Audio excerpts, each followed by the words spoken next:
Thanks for joining us, everyone. I'm Ace Berry from Kill, Mississippi, from Ace's Retrievers. And I'm Justin Kale with Massbach Kennels located in Mount Carroll, Illinois. Ace has been in the dog business here with the UK Labs for close to 30 years and importing dogs in for 20 years at least. We do not source out our stud dogs. All stud dogs are in-house simply because we want to know exactly that dog and its personality and traits instead of outsourcing to a dog that we don't know to produce puppies. I would say 85% of the time, unless we get a new dog in, we know how the puppies are going to come out before they hit the ground. When we do get new dogs in, we will breed them, we will raise them, we will see how their personalities are and how they fit into our program. Even if we pay good money for a really good dog, if he doesn't fit our program, we find him a home that matches him, and then we move on. 15 to 20 years ago, I used to research pedigrees and dogs in the UK before I purchased them really strong and hard. And when they got here, I already had females planned to breed them to.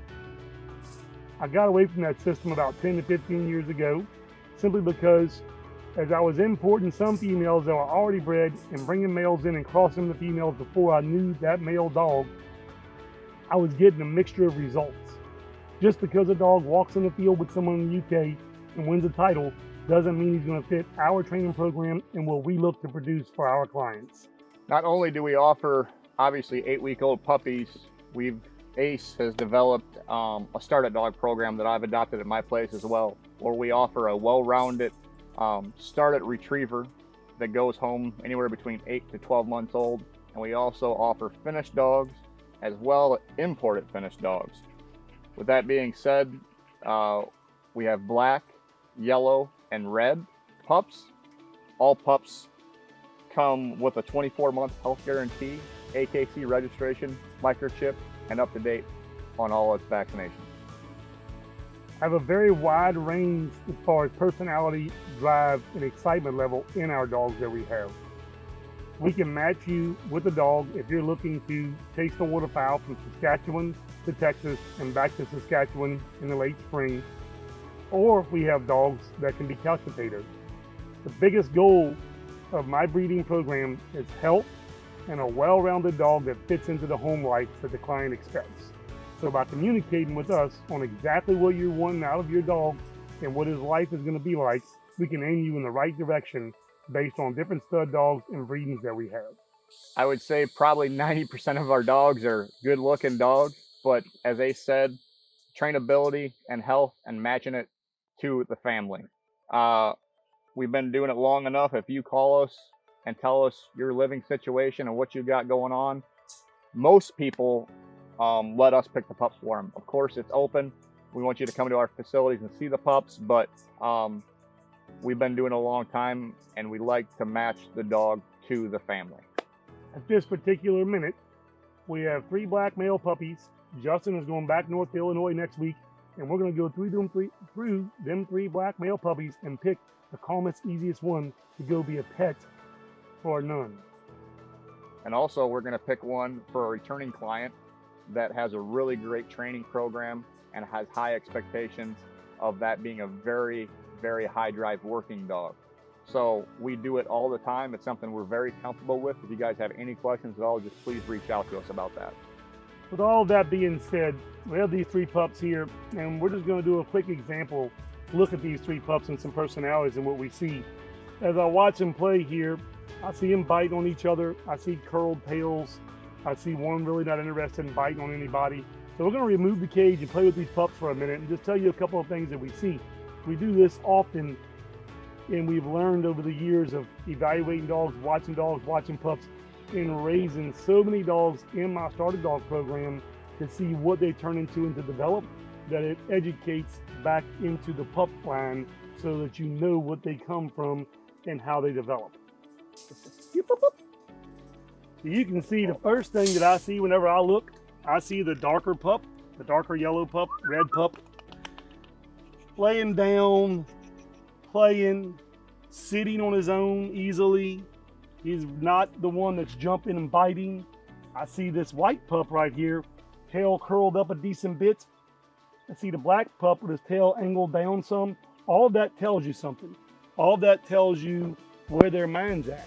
And when it comes to picking a pup out, this pup over here, as I pet him, his tail is down by his back leg. It's wagging. He's telling me I'm not in charge of anything. I don't think I am. I'm not in the testing. I'm just calm. I'm happy. You're petting me. Now you take this white puppy here. I go to pet the white puppy. He's like, I'm gonna bite your finger, and my tail's up over my back. Now I'm gonna bite this one over here. The white puppy is saying, I'm ready for a challenge. So over the years, as I've helped people pick puppies, talking with them about their personality, what they're looking for, I look at all this stuff. We've done FaceTime calls.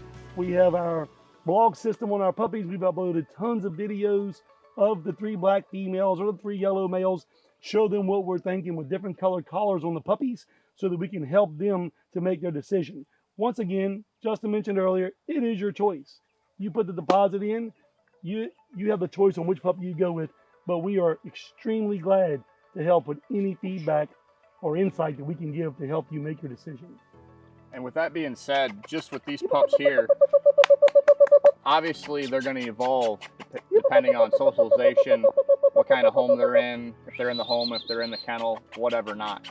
But with that being said, if we had to pick right now on a dog to go to a family home, it would be this darker yellow one. Guarantee it. If we had to pick one that somebody didn't mind a little bit of a challenge and more drive, it would be the yellow one. If we were looking for something in the middle, it would be the black one. With that being said, obviously dogs change, right? But we know from past experiences of the sire and the dam of kind of how that is going to develop. Watch this yellow pup here. See that tail straight up? He's saying, I'm in charge here. So just kind of a basic thing of what we look for here in a couple minutes, right? And I just noticed that black one, when Ace clapped his hands, his tail is down and out, and his ears are back right now. He's like, what was that? Just, I'm not necessarily, you know, scared, but just a little like, oh, I'm not sure. Whereas this one and the yellow one are just... They don't even care. Yeah, yep. Another thing you can do is, we got this cage here. Oops, sorry, pup. All right, pup. You see how that black one, his ears are a little bit back, and then this white one's tail's up, doesn't care about that. So for us, you know, if we were to pick, again, based on something, if somebody wanted a companion dog and they're going to have the dog in the house and socialize. And they take this white one, they're making a mistake. Right. This one. It's going to be a challenge. This one would be easier to do. Okay. Whereas this one is a little bit more intense, if you will. Yes. And this is a part of the business that I really enjoy. Talking with folks, feeling out what their needs are, discussing litters. The way that our deposit system in our puppy system works, whenever deposit goes in, you go on a certain sex and color. You don't particularly go to a litter. It goes in line. If we have 3 deposits on a black female, you'll be deposit number 4. If a litter has 7 black females and the first 3 get filled and you're up next, and a dog in that litter doesn't fit what you're looking for based off of the energy level, drive levels of the parents and what we see in the puppy, we do not force you to take that puppy. You can pass till the next litter comes along, and we try to fit you with a puppy that fits you better.